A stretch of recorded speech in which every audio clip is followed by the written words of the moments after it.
what I want to do is, this is going to be easy because we go back a long ways. And so I'm not, but still, what I'd like to capture, I'll give you kind of where I want to go with this, and you can go other directions that you want, what you want to. I want to talk about your role and impact in liquid fertilizer, in fungicide and control, and dealing with pests and fertilizer and irrigation. And also I want to talk to Patsy about how in the world you got into growing citrus trees and everything else. And so I know a little bit about the history, but everybody else doesn't. So we'll go back. And Carl, you were born in Oviedo. So give us a little background history on you, and then we'll go to Patsy. Well, my dad was probably one of the smartest men I ever knew. He only had a third grade education. He worked at labor jobs as a carpenter and as a tile setter, and eventually got his own tile business. And right after I could understand things, he said, you have to find something to do that makes money while you're sleeping. And his idea was that while he's laboring, the oranges are putting on, and so it was oranges that really fed our family. The labor part that he did so religiously and so devotedly was good, but he had probably one of the nicest groves in Seminole County, located off Dean Road in East Orange County. There was 20 acres there and another 20 acres at the intersection of Dean Road and 426 out of Winter Park. And that's where I learned the fertilizer business, because when he was planting new trees there, he would put a 5-gallon metal paint bucket in my hand and fill it full of some citrus mix. I think it was 666 or something. Put a hole in my hand, and he said, I'll see you this afternoon. So I would fertilize these trees. He gave me a coffee can and said, put this much around the tree and chop it in this way, and you would get rid of the weeds. So I got my start early in the citrus business, probably when I was 5 or 6 years old, 7 at the most. And from there, went on through high school and decided to turn down a basketball scholarship I had and went on to the U.S. Army because I wanted to control my destiny. I didn't want to be drafted and go somewhere else, and I wasn't quite ready to go to college. But when I came back in 1961 from Germany, I went to Orlando Junior College, where they had a basketball team. And I recall fondly that I knocked on a coach's door, and they were having a team meeting. And I said, I'd like to play ball here. And the coach said, well, I think we pretty well got our team all made up already, but you're welcome to come out to our first practice, which I did. And I was the only one that dunked the ball. And he says, I think we have a place for you here. So it was there that I met my wife, Patricia. And I had dated quite a bit in high school and some in college a little bit. But just something inside said, that's the one. And we've been married now 58 years, so she must have been the one. Pretty good decision. And then from there, I went to work with a company called Allied Chemical, which is a Fortune 100 company at the time. They had pioneered the development of liquid urea ammonium nitrate, a nitrogen source, which is probably the most popular source of nitrogen in the world today. It's a major commodity. And together with that, they also made an ammonium polyphosphate, and they purchased potash out of Canada. To make a long story short, they were the first major innovators of liquid fertilizers. And I was fortunate enough to get on board with them. And I had a territory in North Florida, mostly working with field crops, soybeans, corn, a little bit of cotton, not much. And they taught us through scientists, PhDs from various universities. They taught us the plant nutrition, soil nutrition, water, and the concepts of how liquid fertilizers are formulated and blended together. And they said that we had the equivalent of a PhD, but an industrial one. And I was shocked any time I would give a talk in front of a group of people. I remember fondly Edgar Davis at Florida Fertilizer. He called me Dr. Fabry his entire life. And so I accepted it because I felt You just got your PhD the hard way. I got the hard way. Now, where did you go to school? Did you go to South? I went to Oviedo High School, graduated in 1958, and then in the service in the Army, I took correspondence courses with the University of Maryland by mail back then, and I got most of my required subjects, particularly English, out of the way. So I came back to Orlando Junior College, and I started Orlando Junior College the fall of 1961, and I got my BS from the University of Florida just 3 years later, Christmas of 64. I went straight through. You may recall we had the trimester system then. Yeah. I took 25 hours the entire time and got through because she said she wouldn't marry me till I got my degree. My father said the same thing to me. Now, Patsy and I were in high school together, so how did I know a little bit of the story about both of you being reporters of some nature and getting together. So after you graduated from Boone, did you go to Orlando Junior College? Yeah, I went to Orlando Junior College, and I had met Carl the summer prior to going to OJC. And you met him, and y'all were both working for the Orlando Sentinel? He was working for Orlando Sentinel as a club reporter, and I was working for Orlando Credit Bureau. And so we would exchange information. He was getting like marriage licenses, and he'd give that to me. I was getting the warranty deeds and mortgages and stuff like that, and I would give that to him because back then the Orlando Sentinel everything was in the paper. That legal page where all the fire calls, the police calls, and the mortgage transactions, it was between us, and we made that page. And so rather than duplicate our efforts, we would meet And have a sandwich. Yes. and a sandwich. The romantic lunch, right. So, Carl, our first contact as far as in agriculture was that you had been actively involved in liquid fertilizer at the Zellwood Muck, primarily with vegetables. What was the motivation to get into citrus? Was there more of a market there, or was it you just looking for more better things to get involved? We, along with the education I had as far as the agronomics and plant sciences, we also learned the techniques of fertigation and the compatibilities of the various nutrients together. And so that was always in the back of my mind. Back in the early days, the fern industry would inject, fertigate just one or two minerals like nitrogen perhaps, and with overhead and so forth. But I talked Charlie Kime, who at the time was the dean of Florida citrus caretakers. He was with Waverly Citrus Co-op. And I visited and called on him and told him my ideas that I'd like to try a fertigation experiment on citrus with all the minerals, leaving all the dry fertilizer out. He was very open to it. I was just stunned because, as you well know, the well-grounded citrus guys of that era were not so open to new ideas. Well, this was at the early stages of the about 1972 or 1973. Yeah, micro sprinklers hadn't really been around very long, had they? Well, this was overhead. Oh, it's overhead. Overhead. No. And I think they were set at like 40 by 40, something like that. Sure. This was a grove off of Highway 27, just north of I-4. So if you go through the intersection of going north on 27, go over I-4, the grove was about 3 or 4 miles up the road and to the right. I can't remember the little junction had a name. And that grove stayed on fertigation, as far as I know, until they did then changed it. But I made a program where once a week they would sprinkle with the right minerals. And so, for example, in the early spring we had a higher nitrogen ratio than we did potassium.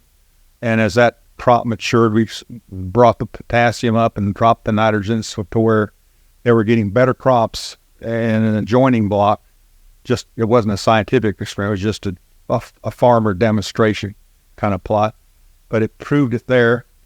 And from then, Joe Caruso with Southern Fruit learned about it, and he had a similar grove at Cherry Lake in Lake County. I forget, it was several hundreds of acres. The Charlie Kime grove was only like 20 or 40 acres. that started me off with boldness that we had something that we could go with. So I would formulate the right nitrogen. I didn't believe in putting phosphorus on the ground because, as you well know, we have mineable levels of phosphorus that remain on the surface of the soil, and they interact with the cations, particularly calcium and magnesium, and tie things up. So by spraying the phosphorus on foliarly, in my training we had learned also about ammonium polyphosphates, which Allied manufactured out of Geismar, Louisiana. They got special phosphate rock out of Morocco, which was clean and bright and pretty. And they made nearly a water-white 1034O, which, when applied foliarly, did just wonders on the trees, supplying the phosphorus needs.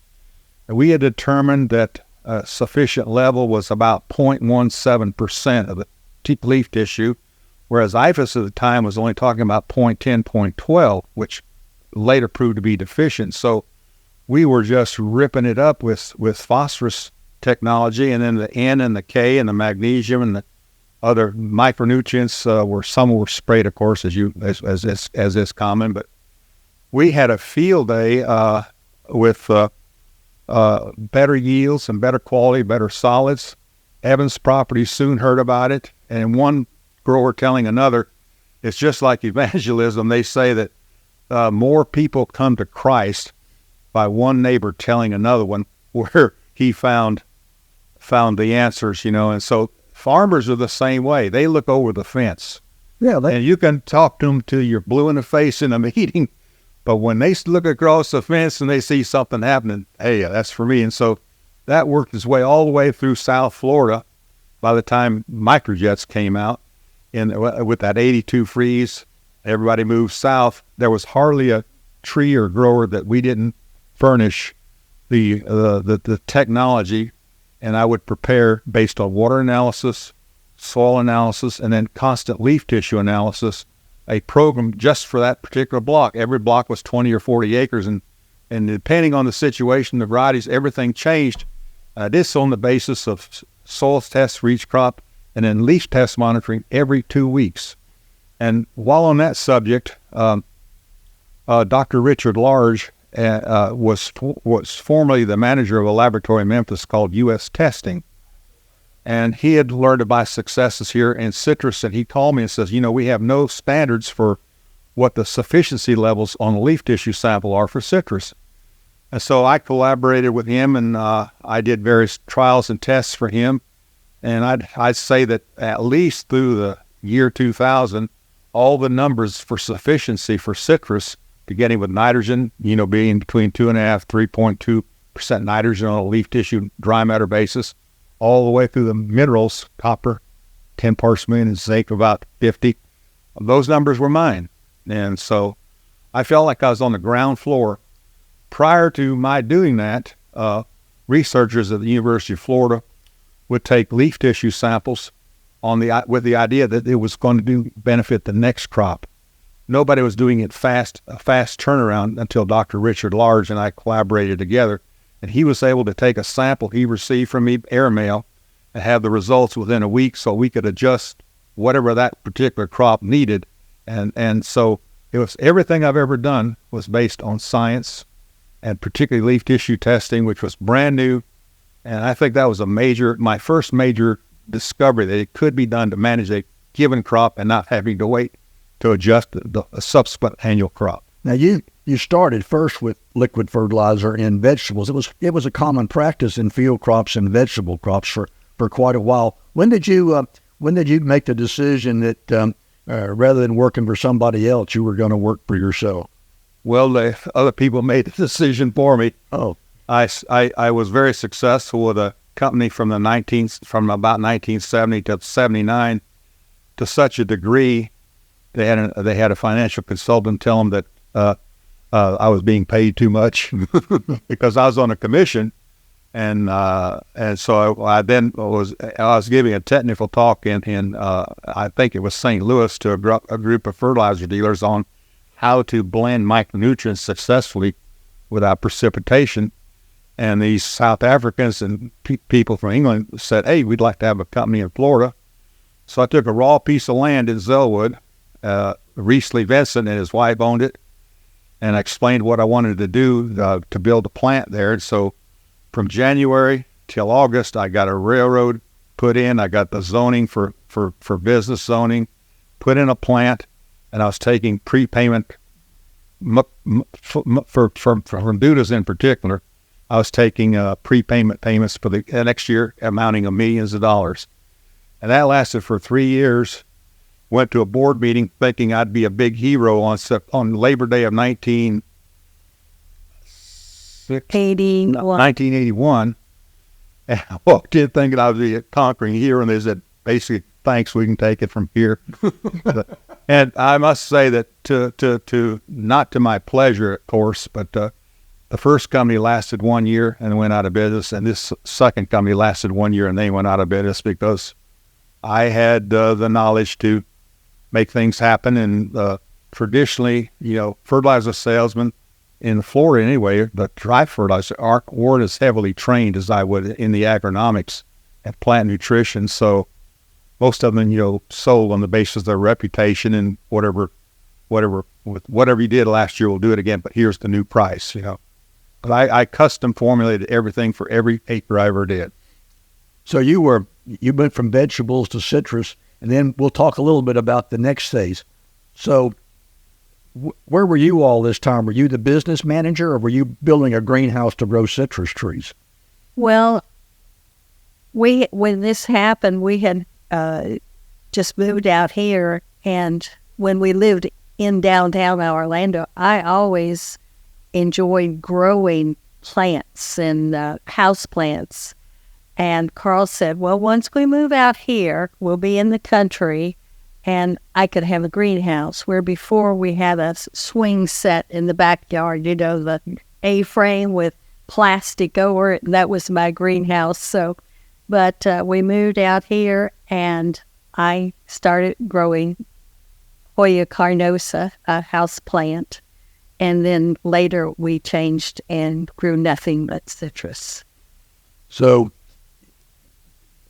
you and I grew up in a city, and every time I have these little conferences, Patsy, I talk to people like Carl that develop character on the end of a hoe handle, and I feel a little guilty because, as you well know, the only way I developed character was riding a bicycle around Lancaster Park. I missed out on all these great things, and my wife Catherine grew up on a dairy, and from the time she was just like you. As soon as she could tie her shoes, she was cleaning stalls and milking cows and doing all that. But we kind of moved into agriculture and found a home, a great place for it. So you started growing citrus trees. Did you just keep expanding the greenhouse, and as the demand got bigger? Well, through Carl, there was a demand for citrus seedlings, and we worked with Dr. Castle at the time, and we threw people into Veries through Chris Blaine and Roy Hart. Yes, we got our seeds. We got the oranges from them, and then we processed the seed right here and started with seedlings. Well, you must have been one of the earlier greenhouse producers. Yes. Because Roy Hart and Chris Blanton never moved in that direction, and so the citrus nursery business was field grown. Until the 80s? Was it? I can't remember the time frame. When did you start growing greenhouse trees? It would have been in the 80s, early 80s. Yeah. Very early, I can shed a little light on that, and that is that without exception, we had 100% of the in-ground citrus nurseries that were fertigated exclusively, only fertilizer with overhead irrigation. And Chris and Roy were customers with their nurseries, and they saw what we could do, and that we were of an exploratory type personality. they said, we need seeds really bad. And everybody has to process their own seeds. You know, back then it was swingle and sour and some lemon root and that sort of thing. And so we set up a really sophisticated seed extraction process and had the dryers and everything. And so insert the enzymes to break everything down and separate. There was I forget his name, but there was a researcher at Lake Alfred that helped us with that, with the enzymatic part of it. It was very helpful. Yeah, I can't remember. Maybe it was Dr. Wilson, but anyway, it doesn't make any difference. But anyway, as a result of that, it led from one thing to another to bud the tree she was growing, and we had the very first indoor citrus nursery tree, not seedling tree, but first citrus tree that went into the ground out of a citrus spot here. Bill Adams of Adams Citrus Nursery in Haines City was experimenting with a greenhouse and a little bit dibbling and dabbling about the same time, but he was primarily an in-ground 99%, but we were the very first to go and produce a tree that was commercial out of the greenhouse. Must have been a challenge to get growers to move from getting a half-inch bare root tree that was almost bearing fruit to one of your little old twigs that they said, you got to be kidding. But from all the work that I did, or not a lot, but investigated it, a greenhouse tree grew off just as fast as a bare root tree did, and probably sometimes even quicker. I want to add a comment about her Hoya carnosa. We had virtually every foliage nursery in Apopka, also the biggest to the littlest. And one of our customers there, I went to see, and I said, look, we're going to build a greenhouse. Is there something that we can grow for you that you don't want to grow? And he said, yes, Hoya carnosa. It's hard to grow. It takes too long. And if you grow me this, if you'll grow it, I'll buy 10 cases, which is 56 pots. I'll buy 10 cases every week. It took over a year from the time you stuck the cuttings for Hoya carnosa. They're very slow growing. It took a full year by the time they trimmed it and everything, and they could put it into a pot. With constant feed for irrigation, we were turning it around in 6 months by just always having a sweet spot of water and nutrition based on evapotranspiration rates and the nutrient requirements for the day. I think that's where I became successful, is because back then the only people that had evapotranspiration daily data was the federal government until you developed FAWN. So I would take evapotranspiration rates for each area and based by irrigation requirements on that. So full field capacity is considered 50%. So our sandy soils here will only hold about a third of an acre inch per column foot. Out in the Midwest, they may hold four inches, but we replace that daily water every day, and then a smattering of those essential nutrients in that water for constant feeding. And that's what made the trick, because those trees were looking for that new fresh water having been evapotranspirated the day before, and with it was the nutrients, and that's why it propelled them to such great growth. I always told the growers, like the Evans Properties, Mr. Evans himself, he was quite a character, that if a tree is planted in the spring of a given year, the following year there'll be a half a box of fruit on it. And that was the case. As you well know, it would take 4 and 5 years to get a full box of trees. I recall a county agent one time telling me we were over-fertilizing it with our fertigation. And I believe I told you that a couple of times. I said, well, IFA's recommendation is for 0.6 of a pound of N per tree per year, and we're only putting at the tree within 3 feet. I said, we're only putting 0.2 of a pound, because while we're actually putting a pound for the tree, most of it's because of the emitter spreading it too far. But in the zone of the roots, we were only putting 0.2. I can remember those discussions that took place.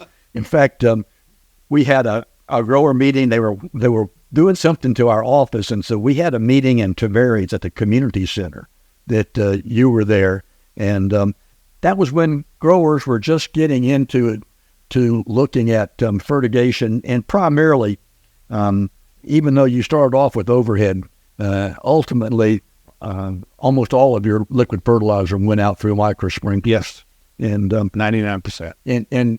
In determining rates and your philosophy of every time you irrigate, you fertigate. And I'm telling you, Carl, if you do that, you're over-fertilizing. And you're telling me, well, just what you got through telling me about the zone. But anyway, we reached some happy medium, and growers were able to utilize liquid fertilizer. And by doing that, they eliminated application costs because there was no need for fertilizer spreaders. So meanwhile, you're growing citrus trees. And sadly, if I'm not mistaken, the freezes didn't get you. Was Benolate your downfall? Benolate, yes. And that was a very difficult situation in that you're growing trees, and we find out that a fungicide became contaminated. At least we won't get into all the legal ramifications because DuPont claimed one thing, growers claimed another thing. But in the essence, you were unable to keep growing citrus trees because of the damage that was caused from the right. But as I understand it, the citrus nursery has been resurrected, and it's now still back in operation. Yes, my grandson is now doing through Blue Heron Nursery. And I've been through the nursery, and I'm not going to say that you weren't a great grower, but he produces some fantastic-looking trees out there. So you have passed on the citrus nursery growing tree business to them, and so that's kind of interesting that you're now nurseries come back and it's still thriving, and a little bit different situation now with trees. I understand that you have patents on some varieties, and it gets to be very complicated, and you have to meet guidelines as far as backflow pressure to keep psyllids out of the greenhouse, and so it's not quite a little bit more complicated than when you were involved.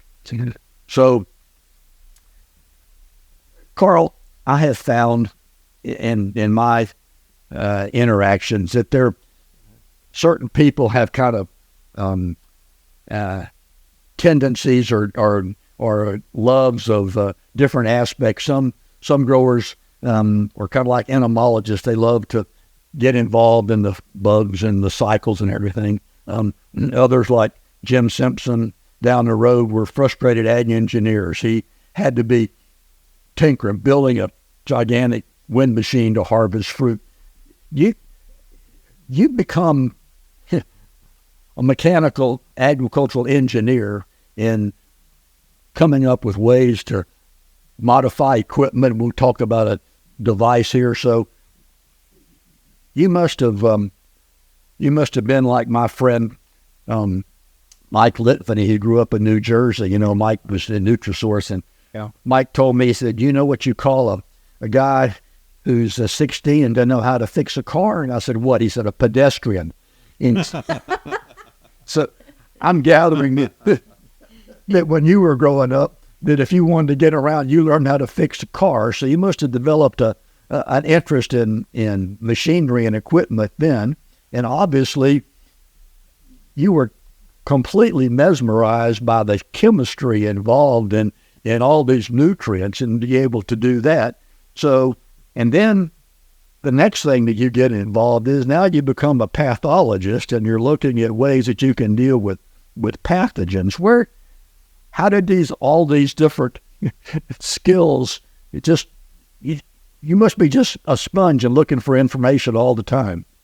I am well read, I have to say, but I would say that it's like anything else, where you need something done, you'll find a way. One of the inventions I had that was mechanical, when most citrus minerals were sold in 5-gallon buckets, they did so laboriously, 1 bucket at a time. And I invented a machine and patented it called the Fabry fast filler, where where ladies would put a layer of buckets on the pallet, which, let's just say there were 30 buckets on a pallet. A trolley would take it under the filler. The filler would drop down and fill all those buckets simultaneously, move out while it pulled another set of buckets in. The lids were pounded on, and it was only a forklift operator and a lady putting on the buckets on her. So we just got tired of filling buckets, one bucket at a time. And so I guess put my thinking cap on and said, there's a better way. Well, and I want to get off in a couple other different directions that, Do we stop for a second? yeah, Let's get some water for us. and turn the air down one. We'll pause for a second, okay? I hope I'm not disappointing. No, you're not disappointed. You just have to understand that not all of us are going to grasp the technicalities of it, but we understand the principle of it.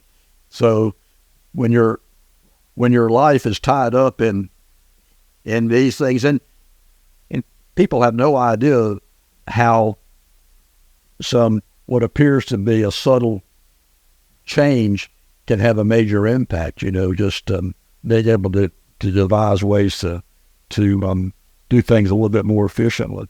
Paul, you may have been involved as a judge, but Paul had several science fair projects as an 8th, 9th, and 10th grader, where the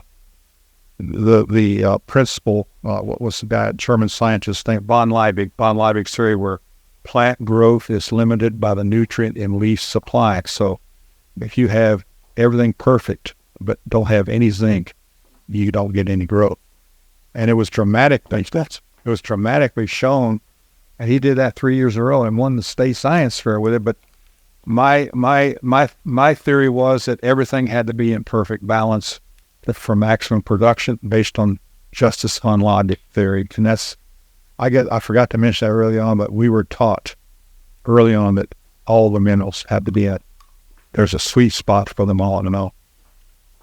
And so the checks which had everything perfect, the plants looked great. And the check where they received nothing but water. All right, Tyler, let's go. You're talking about the science project. I can remember coming out here a couple of times, and this whole place was covered with injectors and everything else. Now, I'm not saying this is what happened with you, Carl, but when my son Peter was in the 6th grade, he had a science project. And the science project that Peter had, we had impatiens, and we had them growing in full sunlight and 20, 40 different shade cloths. And so we made covers, and he put them over there and fertilized them and collected the data and everything else, and submitted everything. And the whole family, went for the judging, and Peter got the blue ribbon for first place in his science project, and he walked over and said, "Here you go, Dad. You earned this." Well, I'm not saying you did the project, but Paul, I'm sure, had some expert advice. But what a learning experience, though, to be part of it. And he might not have understood everything that was going on till later on, but he did understand the scientific process and how you do things. I think Peter got a little bit out of it. My son didn't. He'd rather play baseball than grow plants. So we had but anyway, it was successful. You've always been interested in research and finding answers, but I don't think people realize the role and the contribution that you've made in the research arena, because you've shared that, and for years you were my partner at Mid-Florida Citrus Foundation, and it was part of Water Conserve too. Your son lives out there next to it. You had a grove next to it. But for years, you provided liquid fertilizer for that research project. And you just don't know how fantastic it was when Mickey Page would tell me we're running low on fertilizer. I'd call your office, and the next day they'd deliver the load of fertilizer out there. But you have got to have been involved in literally hundreds of research projects all the way back to Charlie Kine. And we'll talk about your interest in greening and finding solutions to that. But would researchers seek you out, or were you the one that had to find a researcher that would join up with you to help out? I found out a lot of times growers will do something and it will be successful, and a researcher will come along, oh yeah, here's why that worked. Not that I'm the one that came up with it, but so there had to be researchers, Bob Rouse, for example, that was looking at what was happening and wanting to find out why. I think researchers, particularly in Florida, both helped and hindered the process. When I first started introducing liquids, complete liquids, we called it, from N to zinc. When I first started, the dry fertilizer industry had like 99% of the business. What little tiny bit of liquid was for some specialty crops, maybe a nursery or something like that. But we didn't get a lot of help from a lot of the researchers. I recall in one case we had in Hastings, Dr. LaCasio had an experiment on potatoes, and they weren't so sure about liquid fertilizers, and they invited me to provide the exact formulas they were using in liquids. And I said, well, I'd like to provide two formulas because I believe with our ammonium polyphosphates, you don't need to put as much. So let's just say they were putting out an 888. I also made an 888 for them and also an 848, cut it in half, because they don't tie up in the soil. It's a long molecular chain of phosphorus molecules that resist the calcium, the magnesium, the other inorganic material tie-ups. And over a period of about 3 years, Dr. Dean Rue was managing the trials. And every year he would give a research report at the Florida Lyman Fertilizer thing, I think they called it, meeting. And every year he would report what fabulous results they were getting from the liquid. But by the time the paper came out, we were only just as good. So that was that really startled me, because all that time, I don't know. But to be honest with you, throughout, they didn't really appreciate the constant feeding mostly.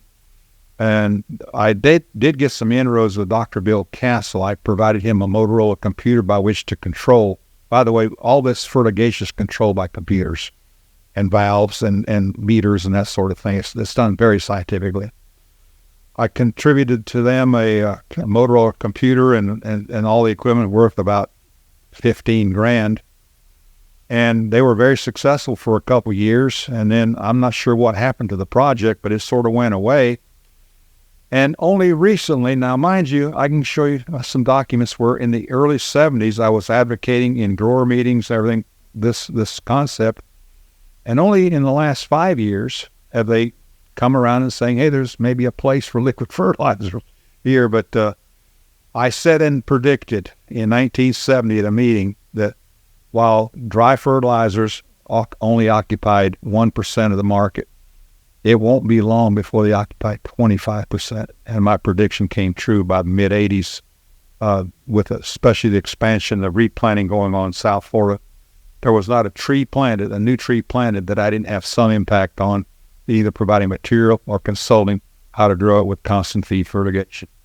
Well, I know that, as an extension agent, you're mandated that you got to pass on research-based information. So I was kind of limited to what, quote, technical stuff. But exactly. But replicate. It's got to be replicated. Yeah, and I understand that. Yeah, but there were scientists, researchers that did what I called rational, reasonable research. That Dr. Koo, for example, was the consummate researcher in that his nutrition and irrigation were the standard that everybody followed, and he wasn't worried about getting refereed publications or anything else. He was working about getting answers, and most researchers, I think, they had their little path they were traveling, and sometimes they were hard to encourage them to go off in different directions. But I think there were others that were willing and open-minded. Bill Castle was one. And by the way, you make sure Bill's on your prayer list. He's been dealing with Parkinson's and some everything else that we need to renew. He was a highlight research-wise in my life. And those researchers, they answered to Gainesville, to a management association, and they are dictated what they can and can't do. But a few of them would step outside, like Tim Spann was a giant for what we were trying to do, and especially when greening came along.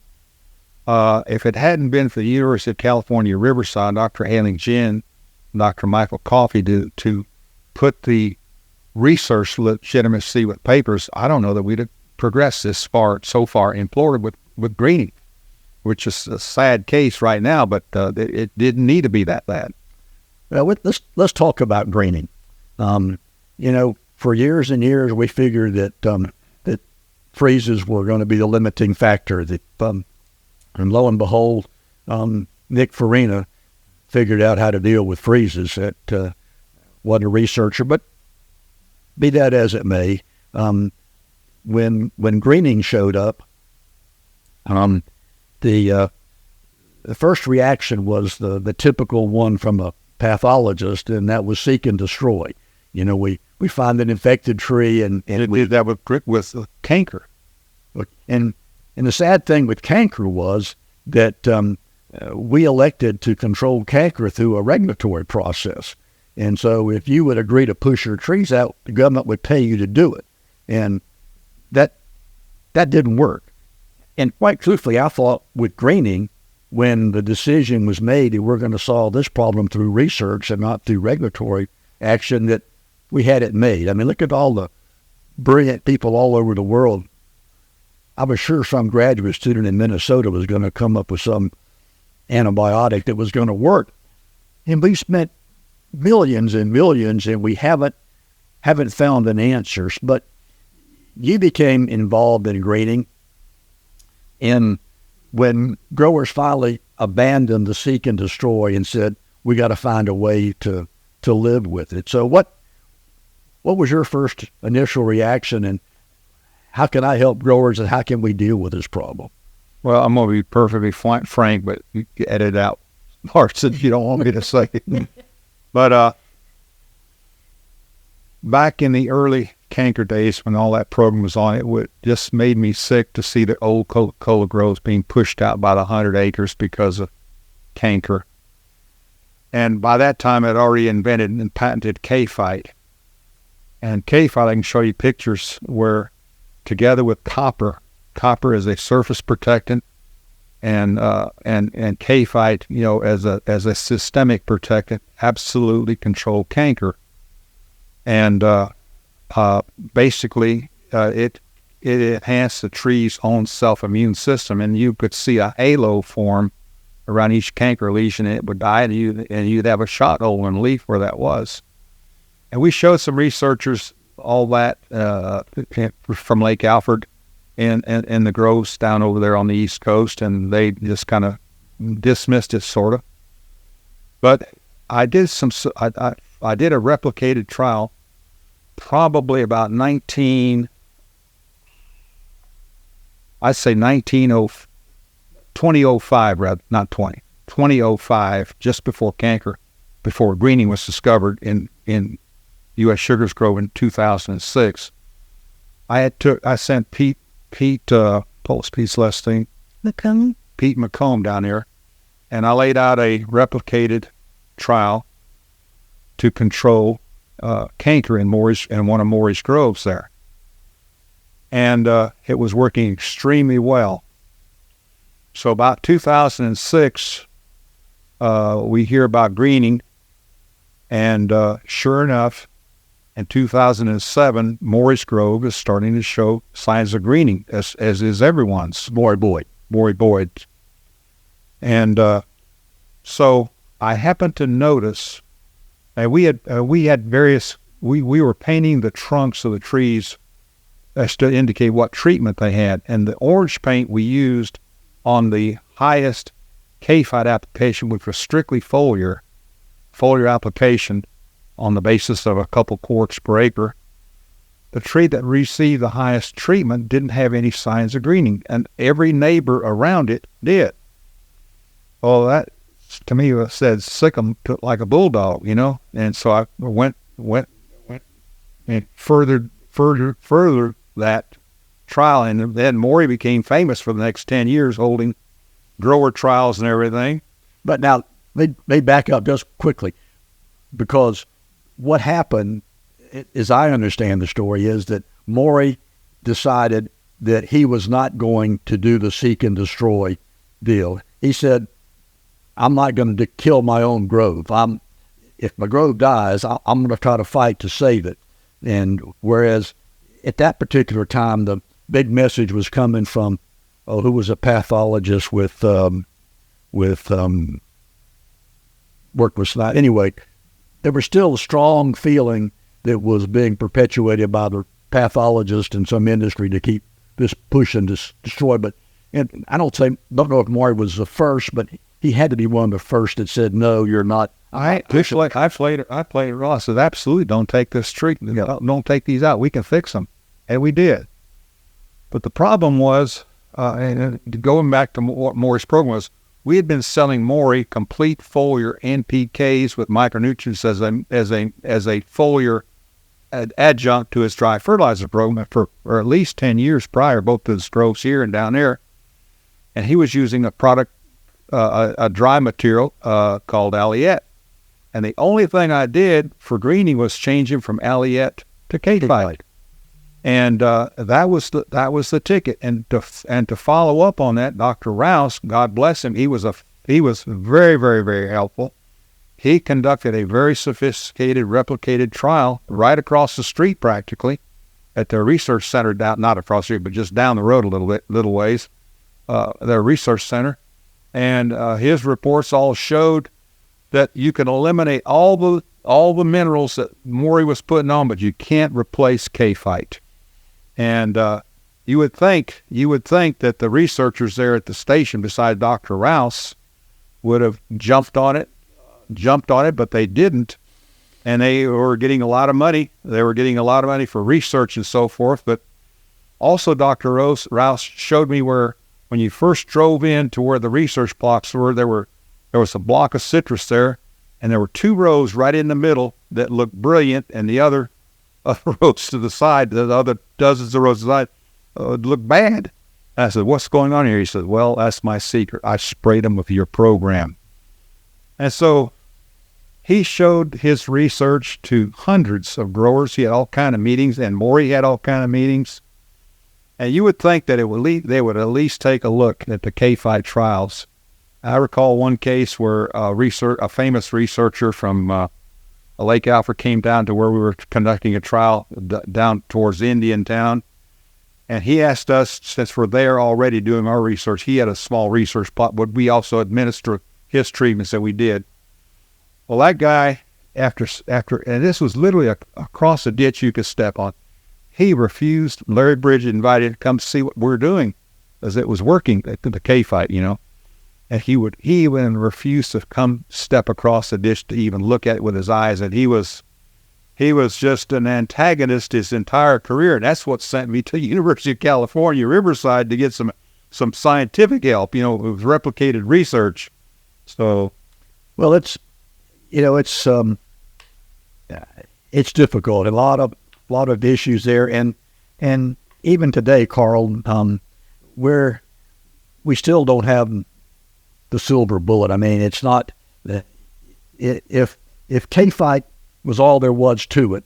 I have to admit, it's only a control measure. Every grove in Florida would be back, but I know that it's got to disappoint you, or some word, but to ride now and see a grove that is halfway decent in today's standards, and it's barely one that a grower would even let somebody go look at in the past. And it just you go to Gainesville now, and I go up by Lake Yale, and Chuck Allison's got some really nice looking trees up there, but it's hard to find a grove that really looks like they used to look like. And are we gonna find it? There is a grove in Lake County, and the grower himself, I'm not going to say his name, is of a different ethnic I know the Grove.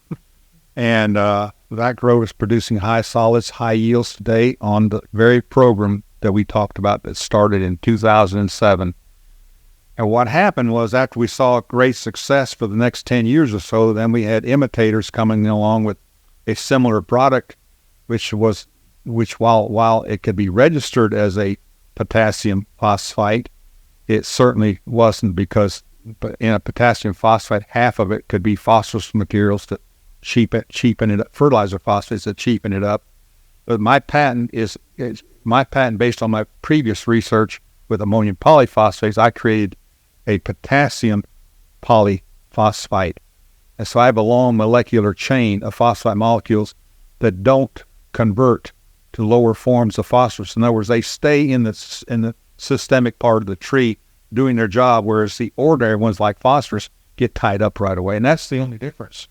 We're going to, as I look at the information, the state of Florida produced half what Lake County did in 1980, last year, our total statewide production. So, and it's really alarming, and I'm pleased that there's still some growers that are still hanging in there and they're doing it.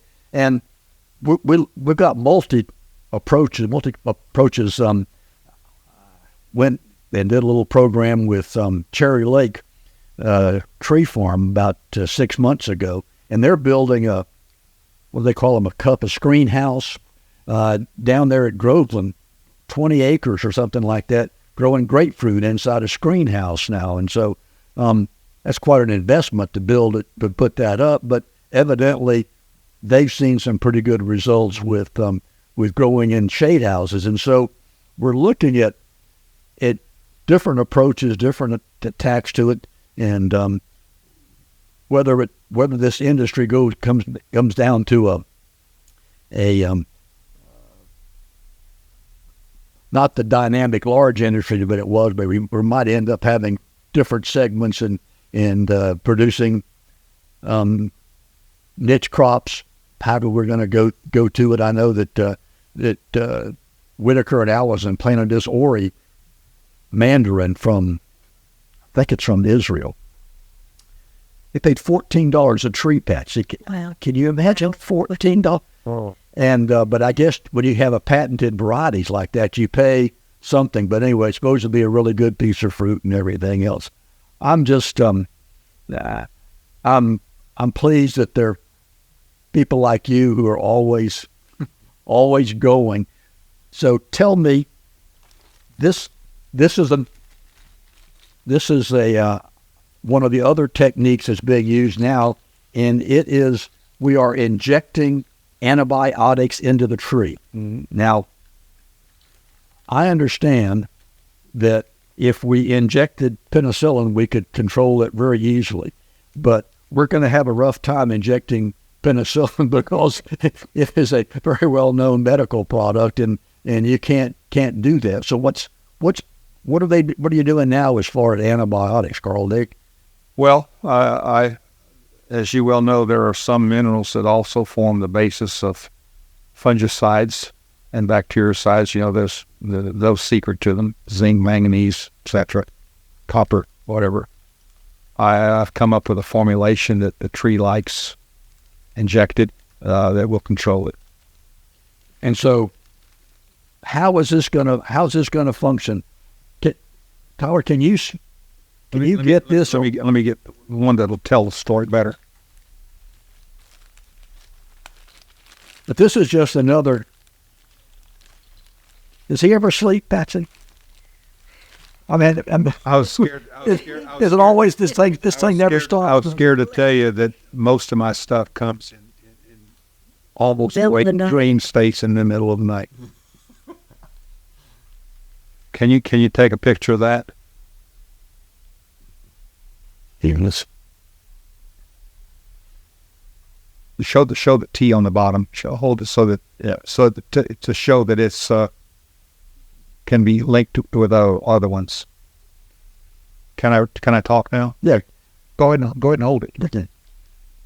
So this is a device that will inject a chemical into the tree itself. And since you can't see the details, there are two injection holes that the chemical can come out, and by tapping this into the tree, you put one. And let's back up a little bit. Trunk injection, particularly in California, for a disease called sudden oak death, is well known. People that handle domestic type situations in the yard, if a tree is dying of sudden oak death, they'll come and drill it and inject some materials. It's a very laborious process, and they'll put 2 or 3 lines in the tree. So trunk injection is well known, and it works. And right now in citrus, a similar technique is being used where laboriously a crew comes in and they drill and tap into a tree manually, hook up an apparatus, and they inject one tree at a time. Is that kind of like the same old technique that Heinz Wutscher would do and hang IV bottles to have uptake to see if they had blight or not? Yes. So what I came up with is a trunk injection device that can be tapped in with a hammer, and it stays in the tree permanently. And more importantly, trunk injection right now is taking place in Florida inside the xylem only, which the transport of nutrients is only, and water is only upwards. But the xylem, which is the outer layer, get that piece of wood.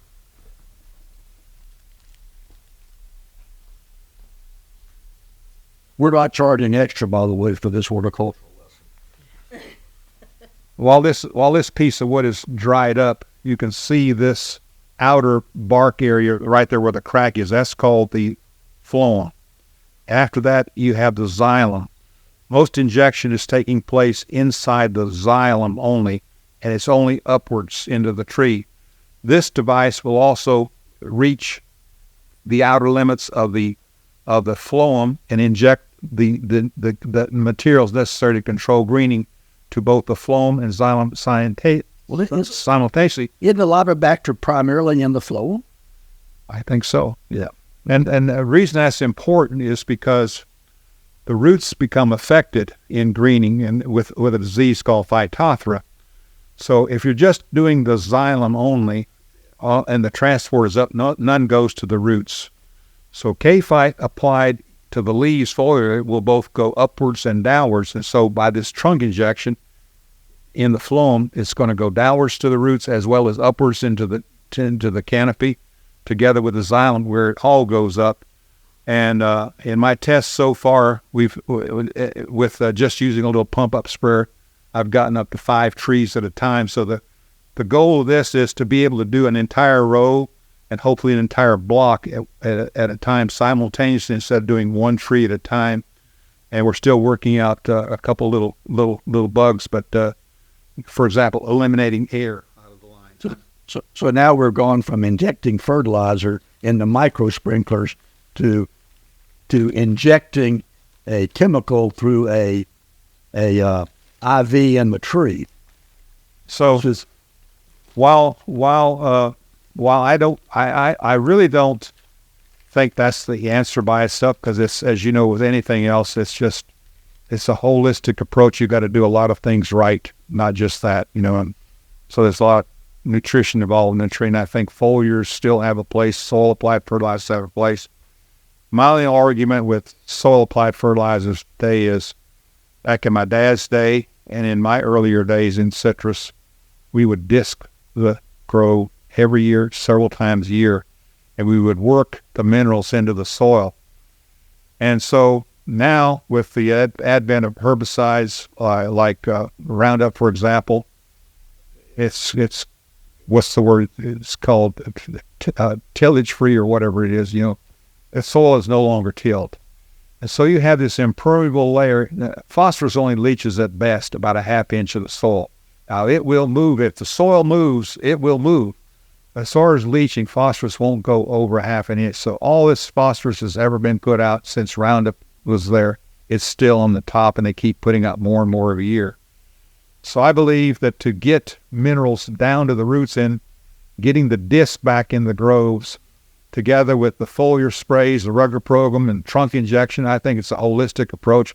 I see a revised citrus industry coming back to Florida. It broke my heart to read this year we had the lowest yield in 100 years. It is. We'll see what happens. Carl, it's interesting. I remember reading in the literature that in the old days, when a new caretaker took over a grove that wasn't doing so good, the first thing they did was go in there and deep plow the grove. And, the grove just kind of came back, and they were taking all that organic matter, organic fertilizer and other stuff that was sitting there, and now by deep plowing and incorporating it, now that this material became available to the plants, and they showed a great response. So we have responses that take place, and sometimes it drives me crazy that putting all this organic matter on top of the ground and not working it in. It's just to me the dumbest thing you can do. Well, we're having some creative approaches. There are people who are growing cover crops now again. So, for years, cover crops were the thing to do, and you get free nitrogen. Of course, hairy indigo can produce a whole lot of organic matter, but it's a job to incorporate it. But a lot of the other cover crops can be utilized. So we got some pretty clever growers who are trying to do that, and folks who are going to interject some different approaches, different outlooks. You can't always go the same direction and see what's going to happen. So anyway, it's a challenge. It's got to be rewarding that the family is in the business. So you've got your son he's now the guy that covers some miles, and he's not on the road like he used to be. And so Paul is doing a great job. Yes. Carl's retired. Let's say he's retired physically, but not mentally. He is continually thinking of new things, new ways to do things. Something that really got me started in the Allied Chemical days was Del Monte came to the University of South Carolina, Carolina Power and Light, and Allied Chemical, and there was another entity. They wanted to see if we could grow. That's it. Del Monte needed more beans for their canneries and throughout the nation. Could with center pivot irrigation and our type of fertigation, could green beans be grown on those rolling sandy hills in South Carolina? It was called the McBee Project, and I was in charge of it. I had two PhD agronomists working for me. But we did prove it so successfully, bigger yields than they were getting on the muck soils, for example, here in Florida and everything. And now it's a standard throughout the nation, but it started in a little 10-acre field in McBee, South Carolina. Well, you've been an innovator, Carl, and I tell you, it has been one of my great joys to interact with people, and I've met so many fantastic people. But we've had a special relationship for a number of years, and I've really enjoyed it. So, you have always been the dean, the master. In my experience, knowing most of the citrus or most of the county agents throughout the state of Florida over a long period of time, you by far are the dean of all of them that I've ever met. Well, you're biased. She and I grew up together. So she's tainted you. Well, thank you. I appreciate it. You're always approachable. You were always kind and gracious. Always available. And that's not the case with a lot of people at ITLS. Well, I've enjoyed what I have done, and it's been fun. I've also have learned a whole lot from people that I've dealt with, and I told this story yesterday, but I'll tell it again. I went and gave extension agents to go to middle school once in a while and do career days, and so I always did agriculture, and I would ask the kids what's agriculture, and was at Oak Park over in Leesburg, and the last period, this young girl was sitting in the front row, dressed very nicely, and I asked what agriculture was, and she raised her hand, and very quickly she said, "It's a way of life." Most all the kids said just driving a tractor or anything else. But you've come in contact with so many people out there in agriculture, and you have a diverse contact. It's just not citrus. You've been to vegetables and field crops and all of this. But I bet you the one uniform or thing that goes across it is that these people are dedicated, and it is a way of life, and it's a great way of life. Mm-hmm. And for us city folks, it's nice to have gotten involved with a way of life like this, and people that share and are concerned, and I always enjoyed interacting with growers, and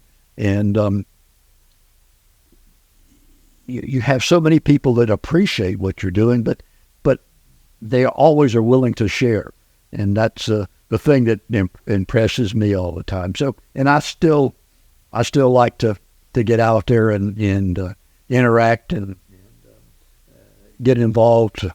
We're gonna keep doing some things, like the citrus exhibit at the Round Courthouse. We got a 38-foot picking ladder sticking up in the middle of the round building over there, and you can't imagine how impressive it is until you really see it. Can you imagine what those guys did, climbing a 38-foot? I was going to make the point earlier that pre all the herbicides, those ladders were required.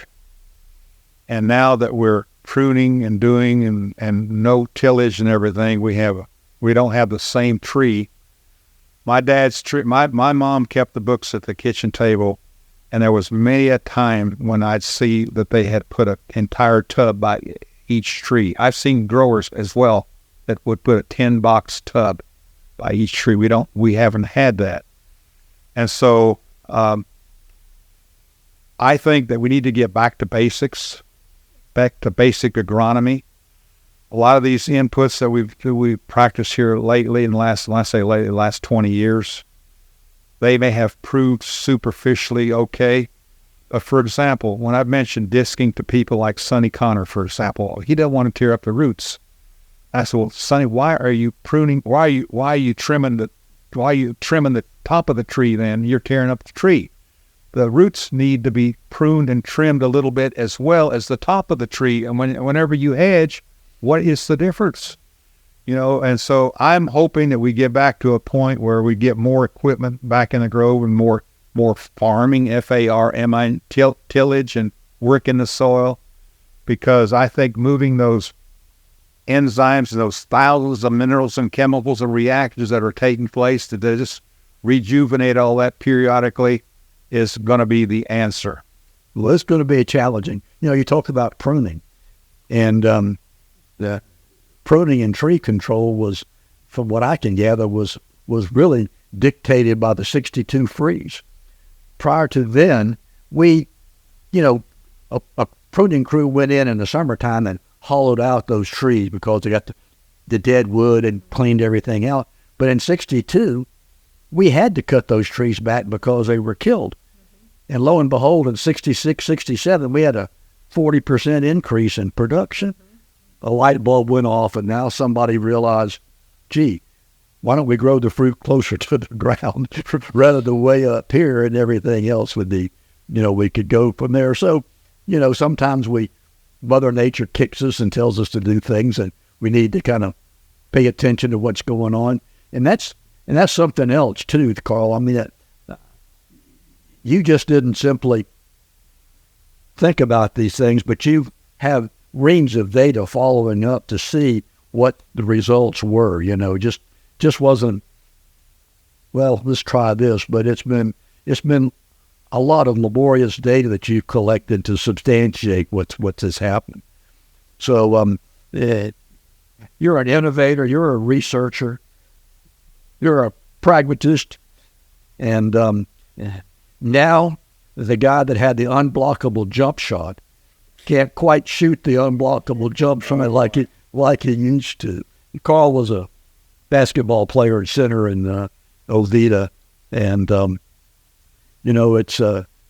it's interesting. We all have backgrounds and careers and so forth that people don't realize, but I think it's fabulous that we can go back and look at those times and reflect.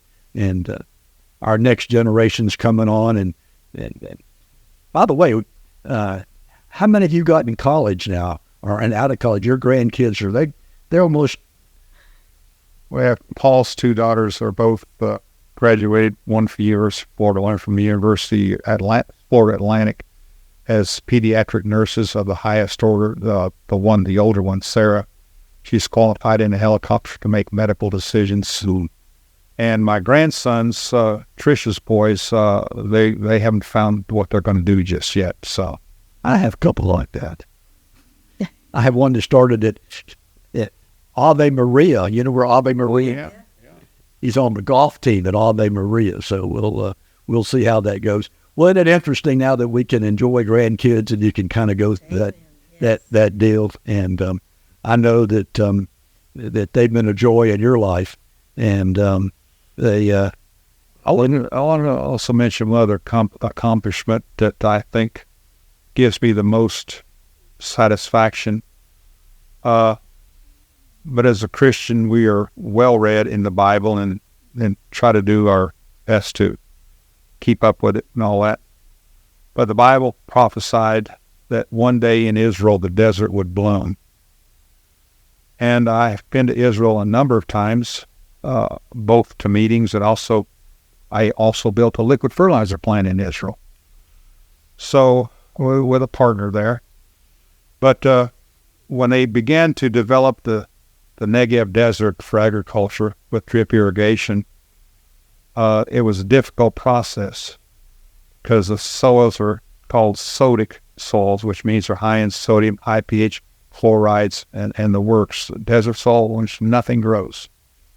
Well, with drip irrigation, wherever there was an emitter, they had a wetted zone, and a crop would grow, perhaps based on if the chemistry was right. They based it on nitrate-type fertilizers. They had ammonium nitrate, potassium nitrate, and calcium nitrate, and they were doing okay. Through my testing, soil and leaf tissue analysis, everything, I determined they were missing magnesium. Our very first patent was for magnesium nitrate process. I sent over some magnesium nitrate to include in it. It made the difference. I played a minor role in that prophecy, helping the desert bloom. Now, are they growing field crops, vegetable crops? Only vegetables. Yeah. Vegetables. And the interesting thing about it is way down south, the border between Jordan and Israel is not well defined.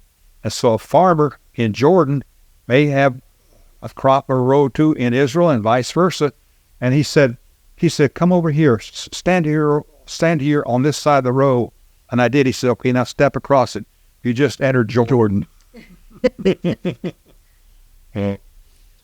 Well, you know, you talk about your faith, and I think that one of my favorite passages in the Bible is when Jesus asked Peter, "Do you love me?" And Peter said, "Hey, you know I do." And then he said, "Feed my sheep." Went through 3 times, tend my flock, and I believe that both of you are classic examples of people who are feeding the flock and tending the sheep. It's not about us, it's about other people. And I think that's a really important lesson. And I am so pleased that now that I'm retired, I can put that message out in my newsletter, and I don't have the university telling me that I'm violating some guidance. And it's a wonderful thing you do for us. Adults don't ever stop as long as you can go. Well, I'm a big believer in communication. I'm a big believer in sharing, and I've gained so much with it. So we're ready to wrap up unless you've got anything that you can say. But I'm going to tell you, Carl and Patsy, that you've been a real joy to my life, and for you to be there and back me up and help me out has been more than you can imagine. We can't thank you enough, Johnny, because over the years you've always been there, and you've always, at a drop of a hat, if we have a question or whatever, and especially back in the Benolate days, I mean, you were right there. Without your input and Ken Townsend, former plant pathologist at Indian River Research Center, there was no telling how we would have survived, because you helped provide the input for some scientific data, in which one thing led to another, and we were able to prove conclusively that it was the Benolate. In our case, they tried in every way to disprove it, and so forth.